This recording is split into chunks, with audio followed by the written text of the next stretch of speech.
사순절 5번째 주일입니다. 오늘은 우리가 익숙한 창세기 3장의 말씀을 가지고 말씀을 나누려고 합니다.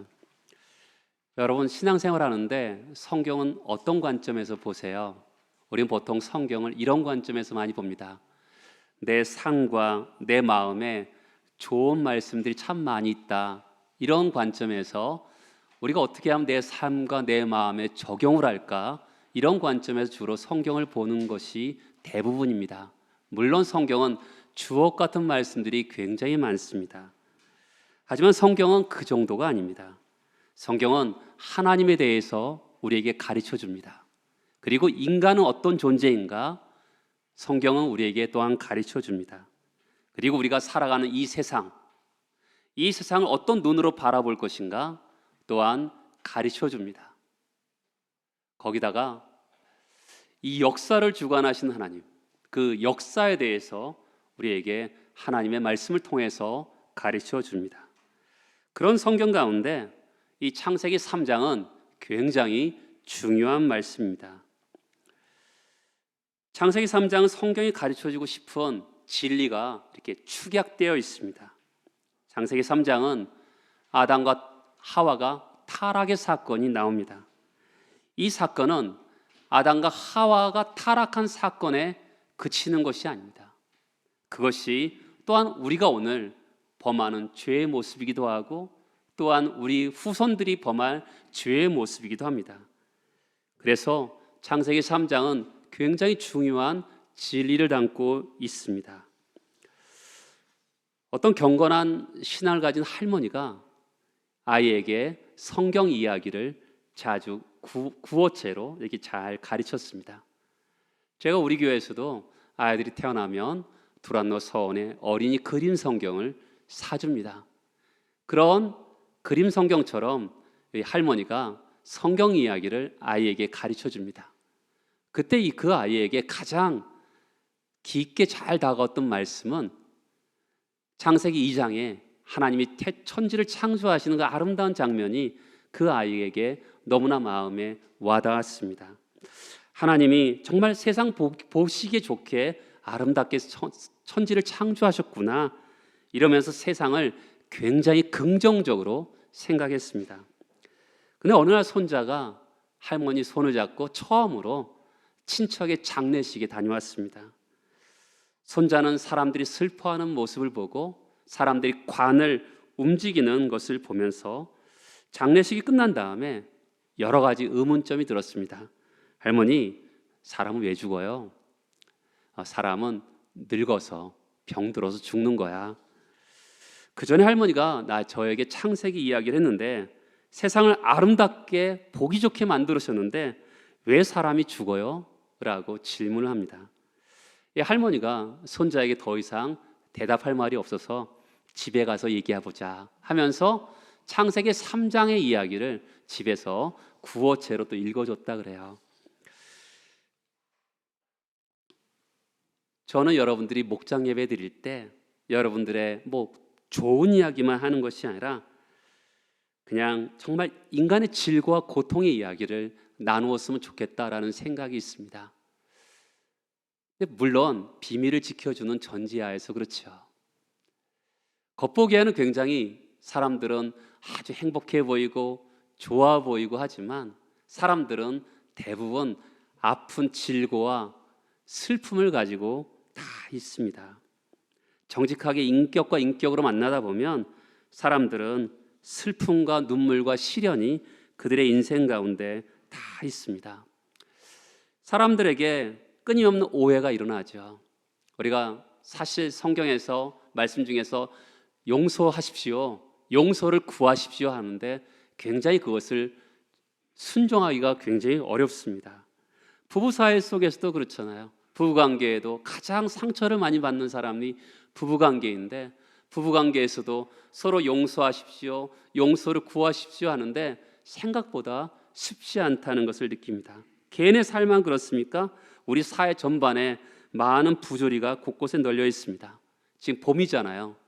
봄이라서 새싹이 돋아나는데 겨울이 되면 가을이 되면 이렇게 이파리가 지고 모든 것들이 부패하고 사그러지는 것을 보게 됩니다. 평균 100세 시대입니다. 사람들이 건강하게 살지만 결국은 늙어서 죽습니다. 왜 이런 일이 일어날까요? 생각해 본 적이 있습니까? 문명은 일어나고 쇠하는 것을 수천 년 동안 반복했지만 인간의 질고의 문제에 대해서는 해답을 찾지 못했습니다. 해결하지 못했어요. 순전한 기쁨과 온전한 만족이 없는 거예요. 왜 그렇죠? 창세기 3장에서 그 답을 하고 있는 것이죠. 이 정말 완전한 이 세상에, 완전한 인간의 세상에 죄가 쳐들어왔다. 죄가 쳐들어와서 사람들의 삶을 망가뜨렸다. 이렇게 성경은 우리에게 말씀하고 있는 것이죠. 인류 최초에 어떤 일이 일어났다고요? 왜 우리가 고통이 찾아오고 왜 우리가 늙고 병들어 죽습니까? 그거에 대한 답이 창세기 3장에 있는 거죠. 또 왜 예수가 이 땅에 오셨는지, 왜 예수가 십자가에서 죽으셔야 되는지 그 답이 창세기 3장에 있는 것입니다. 로마서 5장 12절에 보면 한 사람으로 말미암아 세상에 죄가 들어왔다라고 말씀합니다. 창세기 3장에 아담 한 사람으로 말미암아 죄가 세상에 들어왔다. 굉장히 부드러운 표현이지만 원문을 정확하게 해석해 보면 쳐들어왔다, 공격해 들어왔다, 원수가 우리 영토 안으로 침입해 들어왔다, 이렇게 해석할 수가 있는 거죠. 사람들의 삶 속에 죄가 찾아 들어와서 사람들의 삶을 깨트려뜨리고 어그러뜨렸다, 이렇게 해석할 수가 있는 것입니다. 여러분, 우리가 교회 다니면서 죄에 대한 이야기를 참 많이 듣습니다. 그런데 사람들이 보편적으로 죄라는 주제에 주의하지 않습니다. 주목하지 않습니다. 사람들의 관심은 어디 있죠? 가난과 부, 지위와 신분, 경쟁에서 도태하지 않는 것, 이런 것에 사람들이 관심이 많습니다. 아이들에게 커서 뭐가 되고 싶어? 목사님, 부자가 되고 싶어요. 아이들이 이야기합니다. 물질이 부족하면 불편하다는 것은 아이들에게 가르치지 않아도 아이들이 알고 있습니다.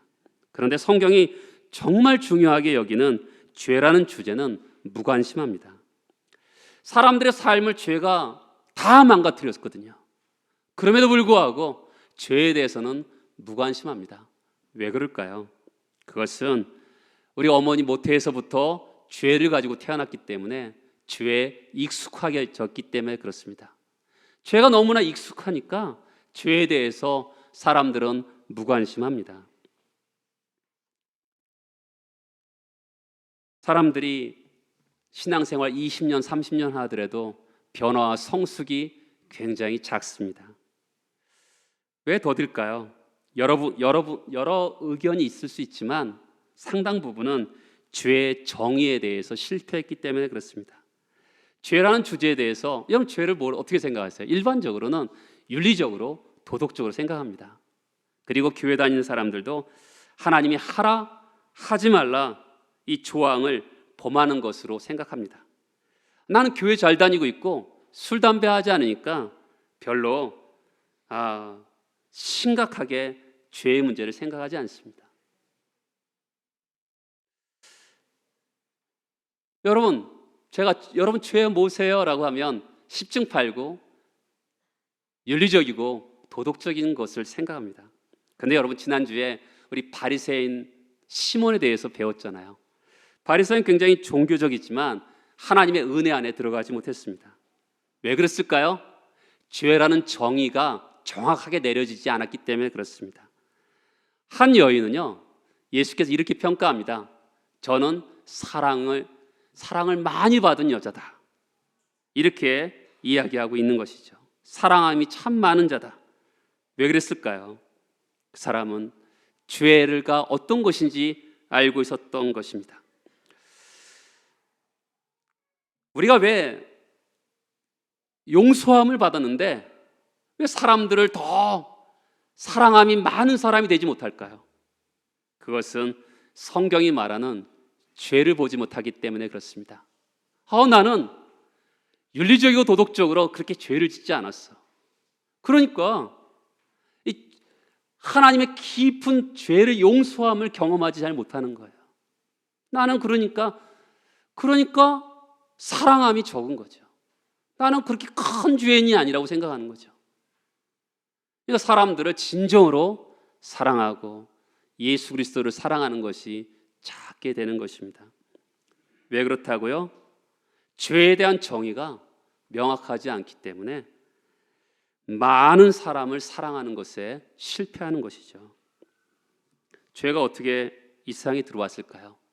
창세기 3장은 죄가 이 세상에 어떤 경로로 이 세상에 들어왔는지 우리에게 말씀하고 있습니다. 3장 1절에 보면 뱀은 여호와 하나님이 지으신 들짐승 중에 가장 강교한이라고 말씀합니다. 인간이 당한 유혹 자체보다 먼저 뭘 얘기하고 있냐면 유혹자를 이야기합니다. 죄가 어떻게 들어오죠? 뱀의 유혹을 통해서 사람들의 삶 속에 들어옵니다. 뱀은 하나님이 지으신 선한 창조물입니다. 그런데 뱀을 어떻게 표현하죠? 강교하다고 표현합니다. 원래 이것을 긍정적으로 해석하면요, 지혜롭다고 해석할 수 있는 거예요. 부정적으로 해석하면 강교하다고 해석할 수 있는 거죠. 마귀가요, 뱀을 사용해서 인간을 유혹하고 있는 거죠. 그렇게 죄가 우리 이 땅으로 들어오고 있다고 볼 수가 있는 것입니다. 우리가 초점을 어디에 둬야죠? 사탄이 왜 뱀을 사용했을까? 사탄은 어떤 존재인가? 이것이 중요한 게 아니라 인간을 어떻게 사탄이 타락하게 만들었을까? 이것을 오늘 여러분들과 나누려고 합니다. 마귀는 어떤 존재일까요? 바쁜 시간이기 때문에 길게는 말할 수 없지만 이 사회는 보통 보는 것만 관심을 갖습니다. 사탄은 보이지 않아요. 우리가 어떤 쉽게 잘 경험되지 않습니다. 그래서 사람들이 마귀란 존재를 인정하려고 하지 않습니다. 그래서 성경은요, 곳곳에 보이지 않는 존재가 있다라고 이야기합니다. 마귀는 정말 존재합니다. 우리가 만화책에 보면 마귀를 삼지창 들고 꼬리에 화살표 표시를 하고 있는 마귀를 생각합니다. 어쩔 때는 송곳니가 이렇게 쭉 나와 있는 드라큘라를 생각하기도 합니다. 그러나 마귀는 보이지 않습니다. 그런데 어떻게 하죠? 자기는 숨고 뱀을 사용해서 사람을 유혹합니다. 우리가 그래서 항상 마귀와 싸움할 때 중요한 게 뭡니까? 사탄을 드러나게 하는 겁니다. 사탄은 항상 숨어 있거든요. 뱀을 사용해서, 사람을 사용해서 항상 우리를 죄를 유혹합니다. 그렇기 때문에 항상 마귀를 드러나게 해서 예수 그리스도의 이름으로 쫓아내야 되는 것이죠. 그것이 성경의 원칙입니다. 많은 사람들이 종종 마귀에 관심이 없습니다. 또 어떤 분들은 너무나 마귀에 관심이 있어서 문제가 생기는 경우가 있습니다. 성경은요, 생각보다 마귀와 천사에 대해서 자세하게 말하지 않습니다. 우리는 마귀와 천사에 대해서 성경이 말씀하는 것만 그만큼만 알면 됩니다. 종종 이단들이 마귀론, 천사론에 대해서 강의하는 경우가 많습니다. 혹합니다. 근데 그들은 성경이 말하는 것을 넘어서서 이야기하는 경우가 많습니다. 그렇게 가르치면 그 자리에서 나와야 되는 것이에요. 하나님께서 우리에게 말씀으로 가르쳐주는 그 부분까지만 우리가 알면 되는 겁니다. 자, 죄가 어떻게 들어옵니까? 마귀가요, 뱀을 사용해서 인간을 유혹함으로 사람의 삶에 쳐들어와서 인간의 존영을 깨트려 버렸다. 이것이 성경이 말하는 것입니다. 그러면 여러분, 그럼 죄가 언제 발생한 것일까요? 제가요, 대학교 때 법을 배울 때 아이가 언제가 생명인가, 이 시점을 많이 배웠습니다. 학설이죠. 아이가 뱃속에 처음 있을 때부터 생명으로 본다. 아니다. 아기가 엄마 뱃속에 나오는 과정에서 그때를 생명으로 본다. 아니, 완전히 태어났을 때를 생명으로 본다. 이런 이야기가 학설이 많습니다. 왜냐하면 유산 상속이 있을 때 과연 어느 시점으로 보냐가 중요하기 때문에 그 학설이 있습니다. 그런 것처럼 오늘 말씀도 잘 보세요. 죄가 언제 발생한 시점이 언제죠? 먼저 하와가 선악과를 따먹었죠. 그때가 죄를 범한 시점입니까? 아니면 아담까지 선악과를 딱 먹었을 때가 죄가 발생한 시점일까요? 오늘 잘 성경을 보면 죄가 발생한 시점은요, 선악을 알게 하는 나무를 먹기 전입니다. 언제입니까? 뱀의 유혹을 받아서 마음속에 이미 하나님에 대해서 의심이 발생하고 있다는 것을 보게 됩니다.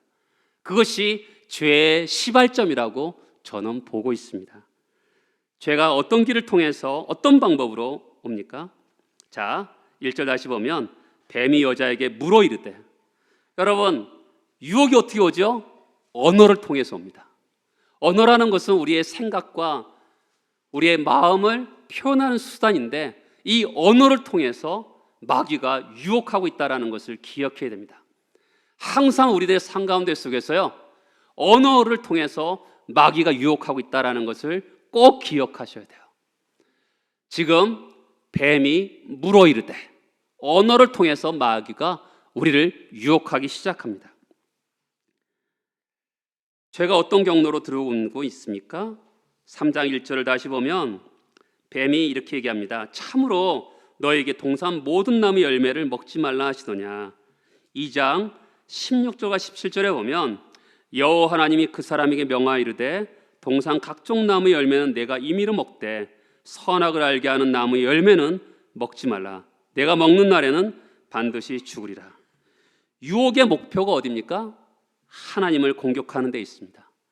하나님과의 관계를 어그리트는 데 있습니다. 보통 유혹의 목적이 윤리적이고 도덕적인 것에 있다고 생각하는데 그렇지 않습니다. 그것은 하나님과의 관계를 깨트린 다음에 부수적으로 나타나는 것이 윤리적이고 도덕적인 문제이죠.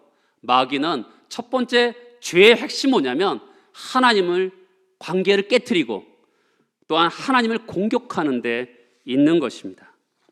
다윗이요, 밧세바를 범합니다. 우리아를 죽입니다. 근데 시편에 보면 다윗이 어떻게 기도하고 있냐면 내가 주께만 범죄했다라고 얘기합니다.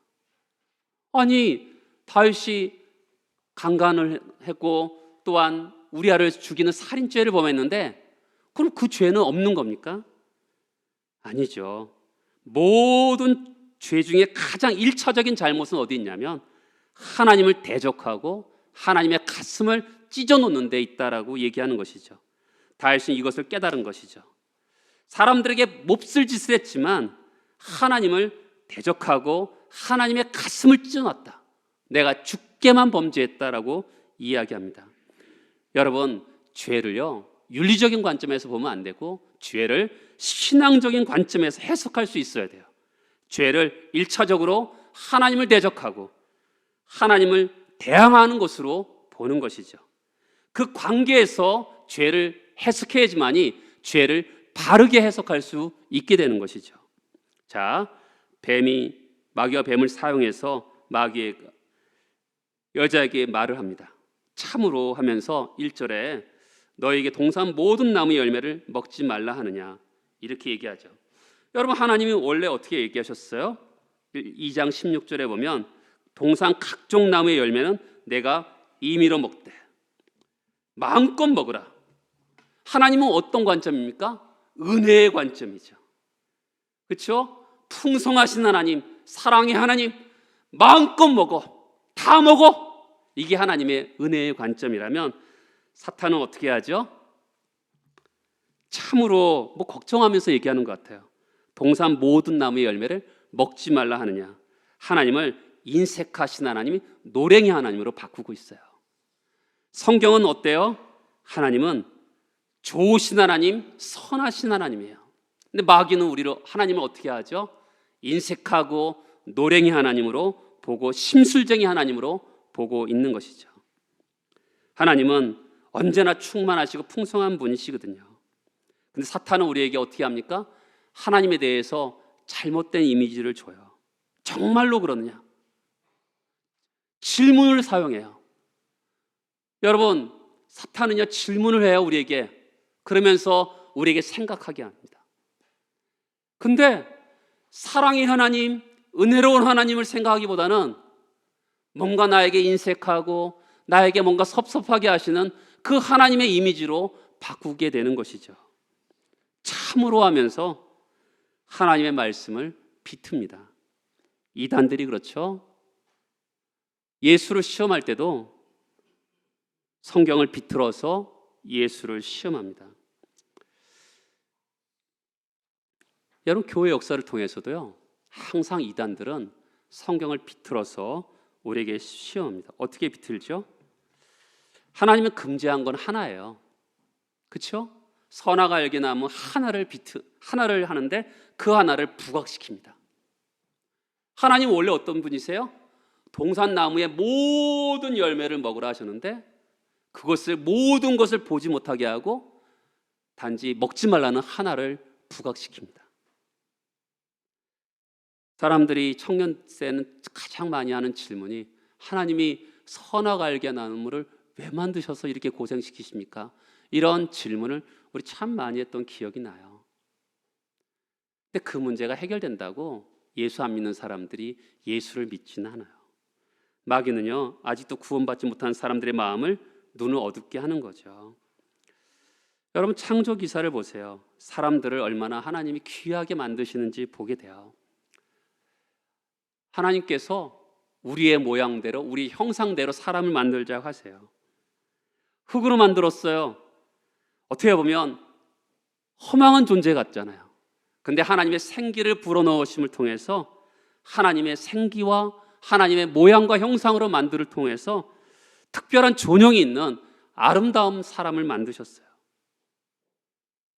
그리고 에덴 동산에 두셨죠. 여러분, 질문입니다.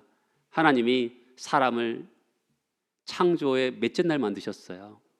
마지막 날 만드셨어요. 왜 그러셨을까요? 막 일꾼으로 부려먹을 것 같으면 첫째 날 만드셔야 되잖아요. 야, 너 이것 좀 해라, 이것 좀 해라. 다 만드신 다음에 하나님이 인간을 만드셨어요. 우리를 일시키려고 만드신 게 아니에요.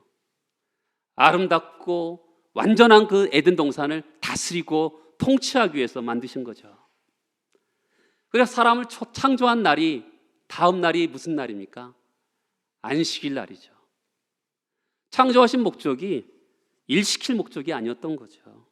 그러면 만들자마자 그 다음 날이 일하는 날이어야 되잖아요. 안식일 날이었어요. 마음껏 안식을 누리기 위해서 그 사람을 만들었던 거죠. 그렇게 좋으신 분이세요. 그런데 먹지 말라, 나머지 한 가지 금지 조항을 두셨거든요. 무엇 때문에 금지 조항을 두셨을까요? 많은 분들이 이렇게 말합니다. 하나님의 하나님 되심과 인간의 인간됨을, 관계를 설정하기 위해서 만드셨다고 얘기해요. 하나님의 하나님 되심, 인간의 인간됨을, 관계를 설정하기 위해서 단 한 가지의 금지를 만드셨다는 것이죠. 그러니까 하나님의 하나님 되심과 인간의 인간됨을 인정하게 하는 유일한 장치가 선악을 알게 하는 나무, 금지 조항이었던 거죠. 그런데 마귀는요 전부 먹으라 그랬거든요, 하나님이. 근데 마귀는 그 먹지 말라는 하나를 부각시키고 있는 거죠. 우리 그렇잖아요. 어떤 사람을 보면 참 사랑하기 어려운 사람을 볼 때가 있어요. 근데 잘 생각해 보세요. 사랑하기 어려운 사람 대부분 9가지는 좋아요. 근데 그 한 가지 때문에 그 사람이 미운 거거든요. 다 좋아요, 9가지는. 근데 한 가지 때문에 그 사람이 미워요. 왜 하나가 중요하죠? 그게 자기에게 중요하기 때문에 그렇습니다. 나머지는 다 용서할 수 있는데 내가 생각하는 그 한 가지 때문에 그 사람이 미운 거거든요. 부정적인 거 하나 때문에 사랑을 못하는 겁니다. 아담과 하와처럼 그런 거죠. 어머니 모태에서부터 죄 가운데 태어났어요. 우리는 값없이 구원받았습니다. 하나님께서 우리에게 요구하시죠. 의의 병기가 되라. 죄의 병기가 되지 말고 의로운 성결한 의의 병기가 되라고 말씀합니다. 이 말씀을 들었는데 그 말씀 지기 어려워서 투덜거립니다. 근데 하나님의 베푸신 은혜를 먼저 생각해 보세요. 에덴 동산에서 풍성한 은혜를 주시고 값없이 구속의 은혜를 주셨는데 하나님이 금지하신 그 하나가 부당하다고 생각하는 거예요. 그러니까 하나님의 은혜에 큰 은혜를 생각하지 않고 조그만 그 하나 때문에 하나님의 선하심을 부정하는 우리의 모습이 있습니다. 죄의 습관에 몸이 길들여졌기 때문에 의의 병기로 살아가는 것이 힘든 게 사실이에요. 그런데 하나님의 큰 은혜, 그 은혜를 생각하면 그 삶을 살아내는 것이 당연하지 않을까요? 여러분, 모태에서부터 죄 가운데 태어났기 때문에 이 몸이 말을 듣지 않아요. 그렇지만 성령의 도움을 받아서 말 안 듣는 몸을 가지고 죄를 거슬러서 정말 의의 병기로 살아내는 여러분 되시기를 소망합니다. 마귀 유혹 앞에 여자가 또 어떻게 반응합니까? 놀랍게 여자가 반응해요. 아니야, 다 먹어도 돼. 하나만 금지하셨어. 이렇게 말을 해야 되는데 여자가 뭔지 모르지만 얼버무리고 있어요. 어떤 두 가지 중요한 변화가 있는데요. 자 보세요. 2장 16절과 17절을 보면 내가 임의로 먹되 내가 먹는 날에는 반드시 죽으리라. 하나님이 너! 하고 손가락으로 가리키면서 2인칭 단수로 얘기하고 있어요. 네가 임의로 먹되 반드시 너가 죽는다. 이렇게 얘기하고 있거든요. 그런데 마귀가 어떻게 이야기하는지 보세요. 3장 1절에 보면 참으로 너희에게 2인칭 복수로 얘기하고 있어요. 그리고 2장 2절에 보면 여자가 어떻게 해요? 우리가 먹을 수 있으나 너희가 죽을까 하노라. 분명히 하나님은 2인칭 단수로 너! 이렇게 지시했는데 마귀와 여자는요 어떻게 표현하고 있냐면 1인칭 복수, 2인칭 복수로 대답하고 있다는 거죠. 말씀은요 개인적이고 인격적으로 받아들여야 되는데 어떻게 받아들이냐면 보편적으로 일반적으로 받아들이고 있는 거죠. 제가 중학교 때 어른 예배를 드린 적이 있습니다. 그때 담임 목사님 어떤 말씀하셨는지 기억은 안 나지만 어떻든 어떤 적용점을 말씀하셨어요. 근데 어떤 남자분이요 갑자기 그 말씀을 듣다가 이렇게 뒤를 돌아보는 거예요. 제 느낌이 뭔지 아시겠어요? 제 느낌이 저분이 저 말씀을 적용할 사람을 찾고 있구나. 제가 그렇게 생각이 들었던 거죠. 말씀은요 나에게 주는 말씀이거든요. 어렸을 때 이렇게 보면 엄마들이 종종 그래요. 끝난 다음에 저 말씀은 우리 남편이 들어야 될 말씀인데 여러분 걱정하지 마세요. 하나님이 그 남편에게 하실 말씀은 남편에게 직접 하시죠. 그때 그 말씀은 아내분 여러분이 들으셔야 될 말씀이죠. 하나님은 항상 개인적으로 인격적으로 말씀하시는 분입니다. 보편적으로 말씀하지 않으세요. 일반적으로 듣고 지나가서는 안 되는 거죠. 하나님 반드시 내가 분명히 2인칭 단수로 말씀하시는데 우리는 마귀는 어때요? 너희가 우리는 하면서 얼버무리고 있는 거죠. 그러면 어떻게 되죠? 자기에게 적용하지 않기 때문에 내 성경책이 되지 않고요 남의 성경책이 되는 거죠. 지금 죄가 들어오는 원리가 어때요? 죄가 들어오는 원리는 마귀가 뱀을 사용해서 여자를 유혹하는데 언어를 가지고 유혹해요. 그렇죠? 유혹자가 언어를 가지고 유혹하는데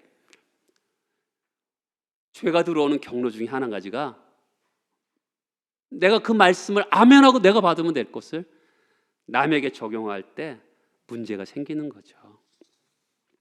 또 여자가 하는 두 번째 실수는 뭐냐면 반드시 죽으리라고 2장 16절과 17절에 말씀하시는데 어떻게 하고 있냐면 여자가 죽을까 하노라고 하고 있어요.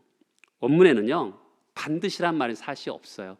죽고 또 죽으리라 이렇게 얘기하고 있어요. 반복적으로 기록되어 있는 거죠. 틀림없이 변경 없이 반드시 죽는다는 것입니다.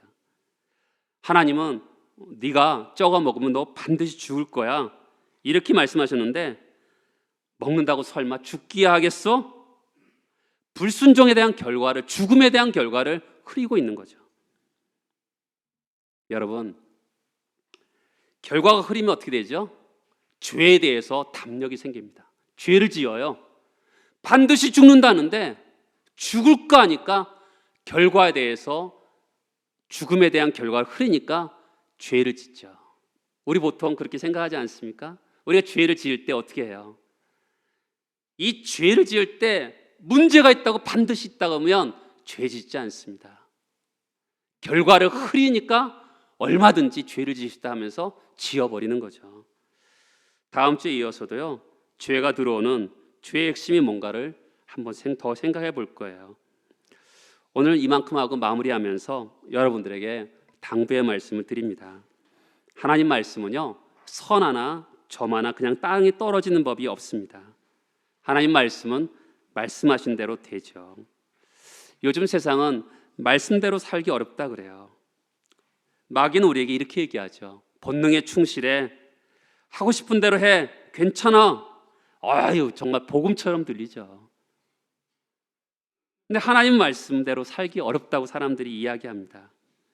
이거 어떻게 해요? 하나님 말씀이 정말 세상의 삶과 괴리되어 있다라는 느낄 때가 있지 않아요? 여러분, 그럴 때가 있어요.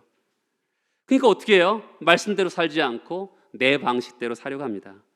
이것이 마귀가 좋아하는 거죠. 아담과 하와가 자기 방식대로 살다가 죄가 이 세상에 들어왔잖아요.